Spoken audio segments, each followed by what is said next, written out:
வணக்கம். டிசம்பர் 22, 2025 இந்திய பங்குச் சந்தைக்கு இது ஒரு வரலாற்று நாள்னே சொல்லலாம். ஆமா, நிச்சயமா. சென்செக்ஸ் 85,000 தாண்டி நிக்குது. நிஃப்டி முதல் முறையா 26,000 தொட்டிருக்கு. நீங்க அனுப்பிச்சிருக்கிற இந்த டேட்டாவை பார்க்கும்போது ஒரே கேள்விதான் மனசுல ஓடுது. என்ன கேள்வின்னு யூகிக்கட்டுமா? சொல்லுங்க. இது திடீர்னு அடிச்ச ஜாக்பாட்டா இல்ல இதுக்கு பின்னாடி ஆழமான காரணங்கள் இருக்கான்னு தானே? அதுதான். இது ஒரு பெரிய மாற்றத்தோட தொடக்கமா? இன்னைக்கு இந்த எண்களுக்கு பின்னாடி இருக்கிற கதையை தான் நாம கொஞ்சம் ஆழமா பார்க்க போறோம். வணக்கம். நீங்க கேட்ட கேள்விதான் இப்போ எல்லா முதலீட்டாளர்கள் மனசுலயும் இருக்கு. வெறும் எண்களை பார்த்தா அது ஒரு நாள் கொண்டாட்ட மாதிரி தெரியலாம். ஆமா. ஆனா நீங்க கொடுத்திருக்கிற ரிப்போர்ட்ஸ் படி பார்த்தா இது பல மாசங்களா, ஏன் பல வருஷங்களா உருவாயிட்டு வர்ற ஒரு பெரிய மாற்றத்தோட வெளிப்பாடு. கரெக்ட். ஒரே நாள்ல சென்செக்ஸ் 638 புள்ளிகள், நிஃப்டி 206 புள்ளிகள். அதுக்கு முந்தின நாள் பார்த்தா 2 நாள்ல சென்செக்ஸ் கிட்டத்தட்ட 1000 புள்ளிகள் ஏறிருக்கு. இது சாதாரண விஷயமே இல்ல. இல்லவே இல்ல. சரி, இந்த ராட்சச ஏற்றத்துக்கு பின்னாடி என்னென்ன சக்திகள் வேலை செய்துன்னு ஒண்ணுனா பிரிச்சு மேலாமா? எங்கிருந்து ஆரம்பிக்கலாம்? இதுக்கு ஒரே ஒரு காரணம்னு சொல்லிட முடியாது. இது ஒரு பெர்ஃபெக்ட் ஸ்டார்ம் மாதிரி. பல நல்ல விஷயங்கள் ஒரே நேரத்துல நடந்திருக்கு. சரி. நாம இது ஒரு 4 முக்கிய பகுதிகளா பார்க்கலாம். முதல் மற்றும் மிக முக்கியமான பகுதி சந்தைக்குள்ள வர பணம், அதாவது நிறுவன முதலீட்டாளர்களின் பங்களிப்பு. ஓகே. Institutional inflows. இதுல வெளிநாட்டு முதலீட்டாளர்கள் FIIs, அப்புறம் நம்ம உள்நாட்டு முதலீட்டாளர்கள் DIIs 2 பேருமே அடங்கும் இல்லையா? ஆமா, 2 பேருமே. ஆனா இங்கதான் ஒரு சுவாரஸ்யமான திருப்பம் இருக்கு. நீங்க கொடுத்திருக்கிற டேட்டா படி டிசம்பர் 19 அன்னைக்கு. ஆமா. ஒரு பெரிய தொகைதான். ஆனா ஒரு நிமிஷம், அதே நாள்ல நம்ம உள்நாட்டு நிறுவன முதலீட்டாளர்கள் DIIகள் 5,722 கோடிக்கு வாங்கியிருக்காங்க. ஆமா. அதாவது FIIகளை விட கிட்டத்தட்ட 3 மடங்குக்கும் அதிகமா. இது ஒரு பெரிய மாற்றமாச்சே. இதுதான் இப்போ இந்திய சந்தையோட கதையே மாத்தி எழுத போற புள்ளி. பல வருஷங்களா நம்ம சந்தை FIIகளோட கட்டுப்பாட்டுல தான் இருந்துச்சு. அவங்க பணத்தை போட்டா மார்க்கெட் ஏறும், எடுத்தா விழும். கரெக்டா சொன்னீங்க. நாம அவங்க ஆட்டு விக்கிறபடி ஆடுற ஒரு பொம்மை மாதிரி இருந்தோம். ஆனா இப்போ நிலைமை தலைகீழா மாறுது. அப்போ இந்த DIIகளோட பலம் எங்கிருந்து வருது? திடீர்னு அவங்க கிட்ட இவ்வளவு பணம் எப்படி வந்தது? இது திடீர்னு நடக்கல. இது பல வருஷங்களா கட்டமைக்கப்பட்ட ஒரு விஷயம். இந்த அசுர வளர்ச்சிக்கு பின்னாடி இருக்கிற ஹீரோ யாருன்னு கேட்டா யாரு? அது உந்தயமாங்களே லட்சக்கணக்கான சில்லறை முதலீட்டாளர்கள் தான். அவங்க மாசம் போடுற SIP, அதாவது முறையான முதலீட்டு திட்டம் தான் எந்த மாற்றத்துக்கு அடித்தளம். இது கேட்கவே ஆச்சரியமா இருக்கு. நாம மாசம் 5,000, 10,000 போடுற பணம் ஒன்னா சேர்ந்து வெளிநாட்டு முதலீட்டாளர்களையே ஓவர்டேக் பண்ற அளவுக்கு ஒரு பெரிய சக்தியா மாறி இருக்கா? மிகச்சரியா.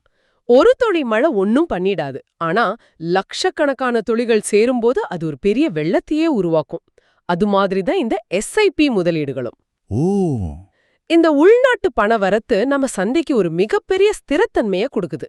அத பத்தி நாம இன்னும் கொஞ்சம் விரிவா அப்புறம் பேசுவோம். சரி. இப்போதைக்கு முதல் காரணம், சந்தைக்குள் உள்நாட்டு மற்றும் வெளிநாட்டு பணம் வெள்ளம் போல பாயுது. முக்கியமா உள்நாட்டு பணத்தின் பங்கு ரொம்பவே அதிகரிச்சிருக்கு. ஓகே, இது உள்நாட்டு பலம். ஆனா நாம மட்டும் தனியா ஒரு தீவுல இல்லையே. உலகத்துல நடக்கிற விஷயங்களும் நம்மள பாதிக்குமே. நிச்சயமா பாதிக்கும். அந்த வகையில 2வது காரணம் என்ன? உலக அளவுல என்ன நமக்கு சாதகமா இருக்கு? நீங்க கேட்டது மிக சரியான கேள்வி. நம்ம வீட்டு இன்ஜின் எவ்வளவு பவர்ஃபுல்லா இருந்தாலும் நாம போற பாதை நல்லா இருந்தாதான் வேகம் எடுக்க முடியும். அந்த வகையில உலக சூழலும் இப்ப நமக்கு சாதகமா இருக்கு. குறிப்பா அமெரிக்கால இருந்து வர்ற செய்திகள். ஆமாம், நீங்க அமெரிக்க மத்திய வங்கி, அதாவது US ஃபெடரல் ரிசர்வ் பத்தி பேசுறீங்கன்னு நினைக்கிறேன். கரெக்ட்.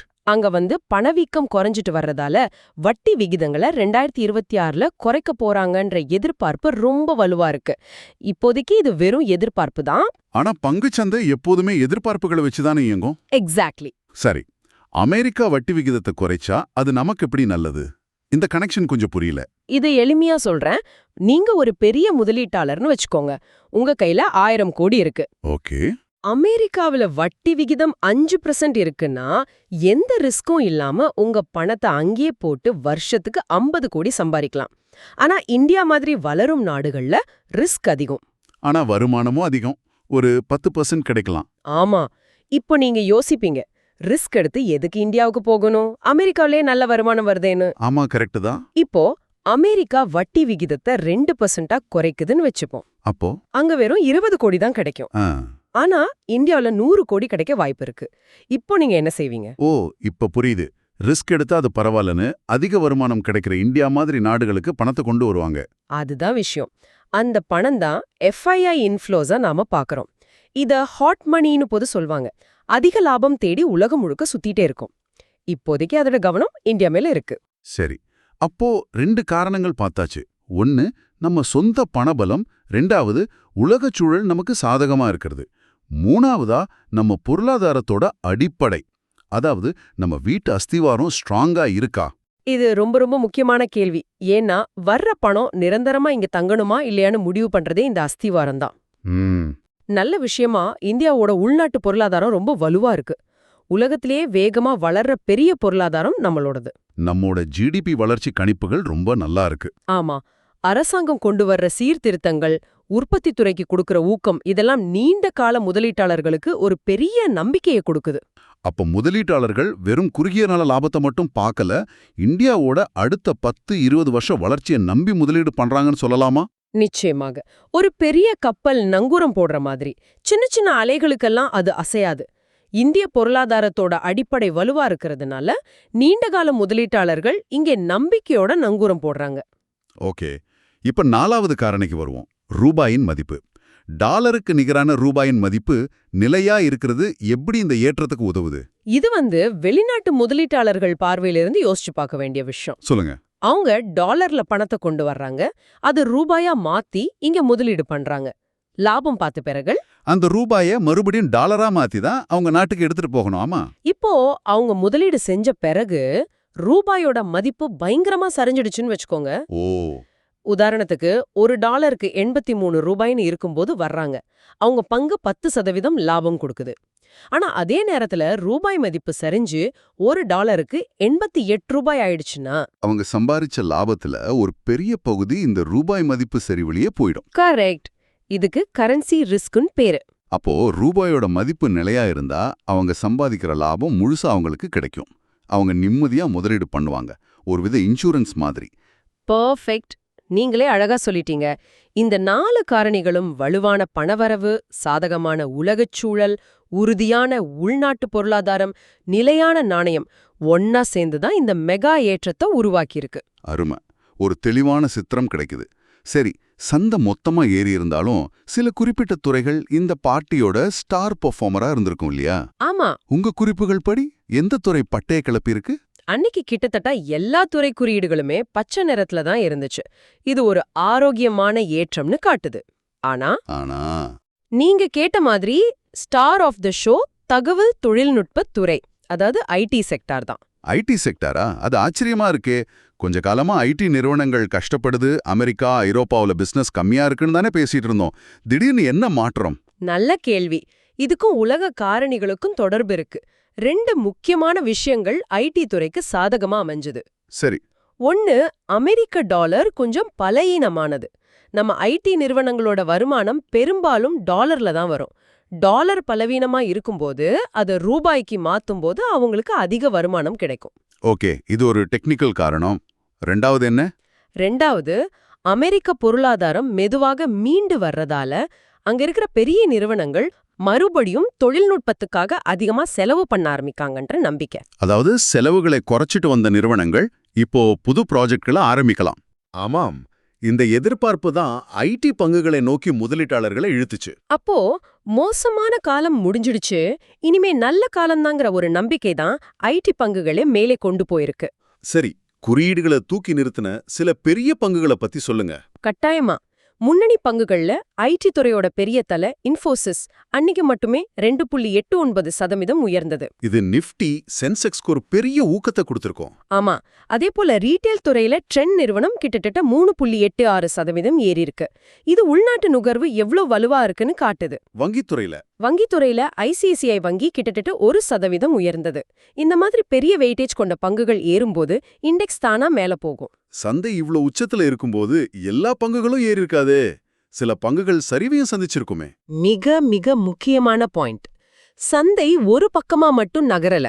உதாரணத்துக்கு இந்தியாவோட மிகப்பெரிய வங்கியான State Bank of India, SBI, ஆமா, SBI அன்னிக்கு 0.5% சரிஞ்சுது. இது ஆச்சரியமா இருக்கலாம், ஆனா இதுதான் சந்தையோட இயல்பு. ஒருவேளை சிலர் லாபத்தை புக் பண்ணிருக்கலாம். இருக்கலாம், இல்ல அந்த பங்கு சம்பந்தமா ஏதோ சின்ன செய்தி வந்திருக்கலாம். இது என்ன சொல்லுதுன்னா, சந்தை ஏறுதுன்னு கண்ண மூடிட்டு எல்லா பங்குகளையும் முதலீடு பண்ணக்கூடாது. ஒவ்வொரு நிறுவனத்துக்கும் தனிப்பட்ட காரணிகள் இருக்கு. ரொம்ப தெளிவா புரியுது. சரி, நம்ம ஆரம்பத்துல பேசின அந்த முக்கியமான விஷயத்துக்கு மறுபடியும் வருவோம். உள்நாட்டு முதலீட்டாளர்கள், அதாவது DIIக்கள். சந்தையோட புதிய ராஜாக்களா உருவாயிட்டு வருது. இது இந்திய சந்தைக்கு நீண்ட கால அடிப்படையில எவ்வளவு பெரிய விஷயம். இதுதான் இந்த மொத்த உரையாடலோட மைய புள்ளினே சொல்லலாம். இது ஒரு உதாரணத்தோட சொல்றேன். முன்னாடி நம்ம சந்தை ஒரு வாடகை வீட்ல குடியிருந்த மாதிரி. ஓஹோ. வீட்டு ஓனர், அதாவது FIEs எப்போ காலி பண்ண சொல்வாரோன்னு ஒரு பயம் இருந்துகிட்டே இருக்கும். அவங்க பணத்தை எடுத்தா நாம தெருவுக்கு வந்துடணும். 2008 நிதி நெருக்கடி சமயத்துல அப்படிதான் ஆச்சு. ஆமா, FISகள் பணத்தை எடுத்தாங்க, நம்ம சந்தை பாதாளத்துக்கு போச்சு. ஆனா இப்போ நாம ஒரு சொந்த வீடு கட்டியிருக்கோம். அந்த வீட்டுக்கு அஸ்திவாரம் போடுறதுதான் இந்த SIP முதலீடுகள். மாசா மாசம் கோடிக்கணக்கான மக்கள் போடுற பணம். ஆமா, அது சந்தைக்கு ஒரு தொடர்ச்சியான நிலையான பணவரவை கொடுக்குது. இதனால என்ன ஆகுதுன்னா, நாளைக்கே FIS ஏதோ ஒரு உலக பிரச்சனைக்காக அவங்க பணத்தை இங்கிருந்து எடுத்தா கூட நம்ம சந்தை முன்ன மாதிரி பெரிய வீழ்ச்சியை சந்திக்காது. ஏன்னா அவங்க விக்கிற பங்குகளை வாங்குறதுக்கு இங்க நம்ம உள்நாட்டு நிறுவனங்கள் தயாரா இருப்பாங்க. அவங்க கிட்ட போதுமான பண பலம் இருக்கு. எக்ஸாக்ட்லி. இது ஒரு ஷாக் அப்சார்பர் மாதிரி செயல்படுது. வெளிநாட்டு அதிர்ச்சிகளிலிருந்து நம்ம சந்தையை இது பாதுகாக்குது. அப்போ ஒரு காலத்துல வெளிநாட்டு முதலீட்டை சார்ந்து இருந்த இந்திய சந்தை இப்போ தன்னிறைவு பெற்ற உள்நாட்டு வலிமை கொண்ட ஒரு சந்தையா மாறிட்டு வருது. இதுதான் இந்திய சந்தையின் முதிர்ச்சி. இதுதான் முதலீட்டாளர்களுக்கு மிகப்பெரிய நம்பிக்கையை கொடுக்கிற விஷயம். வாவ். அப்போ இந்த சென்செக்ஸ் 85,000ங்கிறது வெறும் ஒரு எண் இல்ல, இந்திய சில்லறை முதலீட்டாளர்களின் கூட்டு சக்தி அடைஞ்சிருக்கிற ஒரு மைல்கள்னு சொல்லலாம். மிக சரியான வார்த்தை, மைல்கல் தான். சரி, இந்த விரிவான அலசல்ல இருந்து நாம தெரிஞ்சுக்கிட்ட விஷயங்களை ஒரு முறை தொகுத்து பார்க்கலாம். இந்திய பங்குச்சந்தையோட இந்த பிரம்மாண்டமான ஏற்றம் ஒரு தற்காலிக நிகழ்வு இல்ல. இல்லவே இல்ல. இது பல காரணிகளோட கூட்டு விளைவு.